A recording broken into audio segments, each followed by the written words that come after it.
Welcome to On the Scene Sports. I'm Andrew Rosario. We're here at Chelsea Piers for the Knicks Bowl 2016. The money going towards the Garden of Dreams Foundation. Part of the festivities here at Knicks Bowl. So the big question is, how's your bowling game? I wish it was good. It's not as good as my football game. But Have you been following the Yankees, and what have you think at this point? I think they're hurt. They need their pitching staff. Missing CC, they're missing, I think Pineda. So, when those two guys come, they can hold it till those two guys come, and hopefully they can roll. What do you? That you were going to retire. What made you decide to come to that decision? I decided to retire because I've been in boxing more than 25 years, and then second is I have another great responsibility, big responsibility in my country, and I'm happy for doing that. One of the legends in New York sports. I'm thrilled. I'm thrilled. I admire that era. I admire the way that those players went about their business. It was a tough way of playing baseball. No quarter given. I think that's what Thurman Munson embodied. I think that's why he's so beloved to this day. And because of him and his legacy, and because of the charity that it supports, I'm very proud and honored to be here. Go put on the uniform right now. Oh my goodness, that seems like such a lifetime ago. I am somewhat detached from the physical activity of the game. I always miss it, and I think I always will miss it. Congratulations on being the parade grand marshal. Ain't it grand? I'm so happy. In all the years that you've been living in New York, I'm sure you've been to the parade in the past, and now you'll be on that main stage. How's that going to feel? I don't know. I'll tell you that then, but I kind of know that I'm going to be very emotional. These are my people, but a huge amount of my people. And it's going to be anything in an airplane. We were suddenly confronted with the challenge of a lifetime, and a novel one that we had never specifically trained for. So we had, as it turned out, a little less than 3.5 minutes, 208 seconds to solve this problem we'd never seen before. And not only yourself, but your crew stepped up in a big way as well. And not only my crew, but all the first responders, and certainly New York Waterway, whose ferries rescued us. Their first vessel was there within 4. Draft day screening, and first of all, Mario, welcome back to the Big Apple. Thanks for having me, man. I'm just glad I'm back, and just excited about the season, man. The last time I saw you, unfortunately, you were on crutches in New Orleans for the Super Bowl, where you guys had a big lead, and somebody turned out the lights, and before you know it, the game was over. What was that like for you? Oh man, it was a good thing the lights did go out, because we was down. We was down a lot, but everything happens for a reason, man. So we still don't know what happened that day. So, just blessed to have the opportunity to go back-to-back Super Bowls, even though I didn't play in the last one I went to. So, trying to get back to that stage. Oh, he did a few nuances when it comes to footwork, strength and conditioning, more core work. We're expecting for the biggest fight of our career. We want to show the world everything that Keith One Time Thurman has to offer them on the box. All right. So at the end of the day, okay, so I'm trying to. If you have the camera, you're going to go.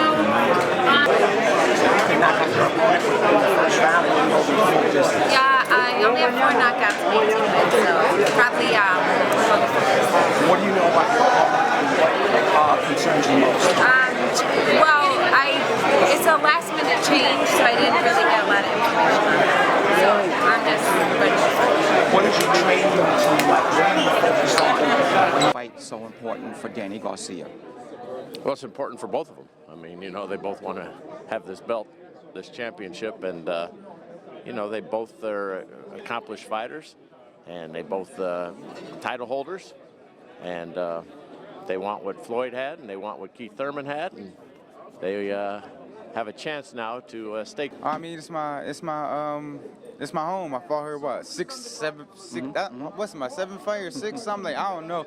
I fought here so many times. So, but I feel it feels good. It's home for me. Training differed anywhere down the line over your last couple of In losing, really successful with those styles, so it just lets me know that, you can be aggressive and beat them. You can, use the ring and outbox them, and, so we're going to use it all. both of you have history fighting at Barclays Center. Do you think that lends more to your style, to what you accomplished there, or do you think that it might lend a little bit more to his? You know what? At the end of the day, I learned a lesson in my last fight. My dad said, don't do anything for the crowd. You get in there. Of On the Scene Sports. I'm your host, Andrew Rosario, here at the St. Regis Hotel, where today the 2019 Hall of Fame class was introduced. Edgar Martinez, Mike Mussina, the Halliday family, and the man who garnered the most votes, unanimous 100% votes in the history of the Hall of Fame, New York Yankee reliever Mariano Rivera. I used to go to bed. Few days I was crying, not only because the entire career, and you guys are something special. Never give up. Continue doing it. Didn't matter what you see, just doing it by faith. Okay, and I encourage you guys that what you guys doing is worth it. It's been a big part of it. Congratulations, and we look forward to seeing you as your life goes on. The few Puerto Ricans that are in the Hall of Fame. Now you're in a class with individuals like you mentioned, Roberto Alomar, Roberto Clemente. Yeah, it's a tremendous feeling just to be in the same category, being in the hall with those guys. It's amazing feeling. Sometimes, you think, how is this possible? But it is incredible. I've got a lot of love at the Barclays Center. My 5th appearance since, first opening it up at the very first day. I'm excited about it. It took a couple good fights for me to get my first main event, but it's here. This was a fight that's been destined for a long time, and that is the destiny is going to be fulfilled. And it's not just to win that WBA belt. It's not just to win that belt that Barclays Center made for the best in Brooklyn. It's really for supremacy of this city. For me, it's a huge honor because I just moved back to New York, back to Harlem. Welcome back. Thank you. So happy to be back. And this is a really sweet way to come back. And Veronica's I go to the gym every day. I work hard. Just try to stay focused. I do what I normally do. So comfortable fighting here? Because I had a lot of fights in Madison Square Garden. No, Madison Square Garden, Mecca of boxing. I love history. I love story, Madison. This is very important for me, for my team. Knowing that David Lemieux mindset of talking to him and being in Canada for a few weeks, not only for this fight, but when I fought Jean Pascal, upcoming guy, not really an amateur. And I'll tell you what, if there's a harder working person in New York City, I want to know who that is. That would be you. How are you tonight? It's so good to see you, my friend. Now, I know this event, this evening, is one of the very special events that you are part of. Andrew, it is so special to me. Arthur Ashe was... I get the feeling that if Arthur was around today, he'd be very proud in terms of how far the foundation has come. No doubt, without question. I mean, the dedication of the people, the legacy, the young people that have gone on to become doctors and medical practitioners in the very neighborhoods that he cared about. It was his idea to partner with SUNY Downstate for this very reason, and I can't imagine that he wouldn't be ecstatic. While also reminding Weatherman Mike Woods is one of the award recipients tonight. Congratulations. Thank you very much. Yeah, no, this sports ball is such a fantastic event. It's great to be a part of it and to be recognized. And it's almost like the Arthur Ashe legacy continues. Absolutely. Lenny Wilkins is part of tonight's festivities. First of all, you look fabulous. What are you doing to keep yourself looking so well? Well, I try to eat right. No, but I stay active, and I think when you're active, you're engaged in doing things. Things seem to work out. What do you remember most about Arthur? He cared about people. He wanted to give back.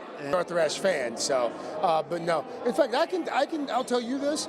I've never actually played a full game of tennis. My wife and I, on our honeymoon, we took some lessons, but I've never played tennis. But I love the cause. I love Arthur Ashe. So. Yeah, I was going to ask you about tonight's cause and Arthur Ashe and what he meant to you. Well, for me to stay out this late, considering one time I have to get up early, I've got to be pretty passionate about the cause, right? Arthur Ashe started this foundation just before he died because it was important to him. Got into journalism and was covering sports on a day-to-day basis, right?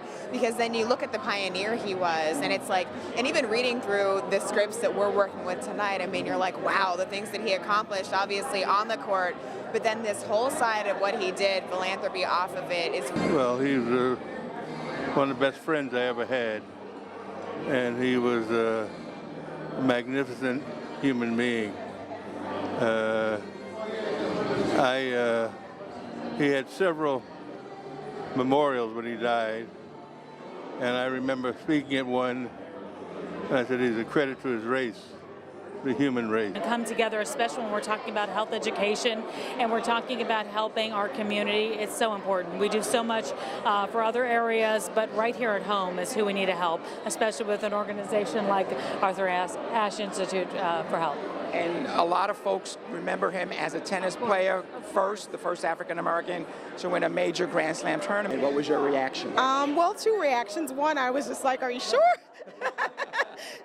No, but this is my earring. But I was just really humbled and just really kind of recognizing that my work reaches beyond, I guess, what I saw, you know, and it's really about the humanitarianism of the work, you know, and then the other part was the cool thing, you could wear.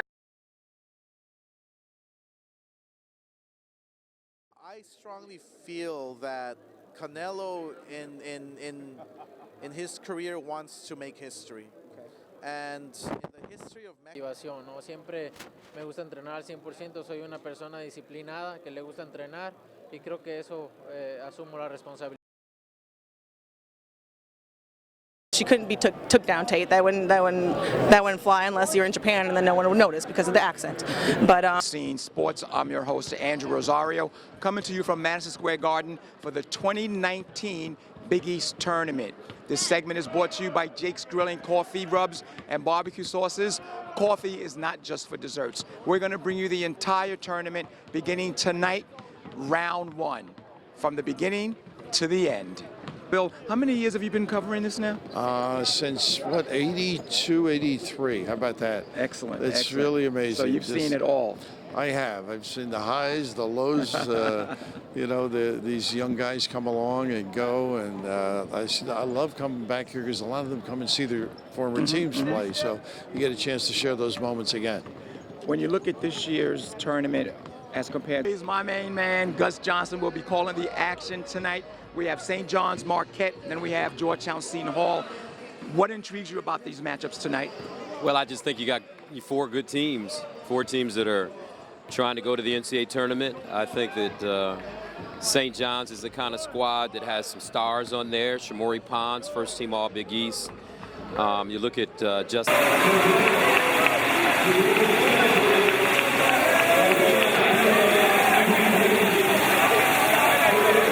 First of all, when you were told that you would be honored, what was your reaction? Wow. You know, this work that they're recognizing tonight is something I really care about. Did you want to be here? I'm very excited. All my bosses are here. So I'm trying to, watch my words, but at the same time be authentic Rosanna Scotta. Exactly. You know what I mean? Which can be a little off the cuff, which can get me into trouble every now and then. But that's the fun of watching Good Day New York. Exactly. And tell me about how things going with Good Day New York, because I watch it all the time. Thank you. I interviewed Mike Woods a couple of weeks ago at the Arthur Ashe Foundation. He was and have a personal life. I think they're a wonderful role model, both to journalists and also to young women who are fearful that I can't have it all. You can't have it all at this. When you found out that you were being inducted, what was your first reaction? I was very proud, and I am very proud. My son's here tonight. I'm really proud that he gets to see all this. My colleagues, I think also, it couldn't have been planned, but this is it. But listen, this is what I believe. You work hard, and working hard always pays off. I didn't have anything that was so overwhelming. Was there one individual that you looked up to and said, you know what, I can do this because this person? Yeah, J.C. Hayward, who was my mentor in Washington, D.C. When I started out as a production assistant in the CBS affiliate, she sort of took me under her wing. On the scene, I'm Andrew Rosario.